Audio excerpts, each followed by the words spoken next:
এক ছিল এক রাজকুমার আর এক রাজকুমারী। তারা একে অপরকে খুব ভালোবাসত, কিন্তু তাদের দুজনের রাজ্য ছিল পরস্পরের শত্রু। তাই তাদের ভালোবাসা ছিল এক কঠিন পরীক্ষায় ভরা। একদিন রাজকুমার আর রাজকুমারী একটি গোপন জায়গায় দেখা করল। তারা ঠিক করল তারা পালিয়ে যাবে এবং একসাথে সুখে শান্তিতে বাস করবে। কিন্তু তাদের পরিকল্পনা ফাঁস হয়ে গেল। রাজকুমারের বাবা আর রাজকুমারীর বাবা তাদের ধরে ফেলল।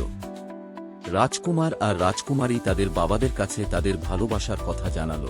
তারা বলল তাদের ভালোবাসা সত্যিকারের আর তারা একে অপরকে ছাড়া বাঁচতে পারবে না। তাদের কথা শুনে রাজকুমারের বাবা আর রাজকুমারীর বাবার মন গলল।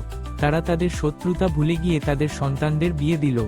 রাজকুমার আর রাজকুমারী তাদের বাকি সুখে শান্তিতে কাটিয়েছে।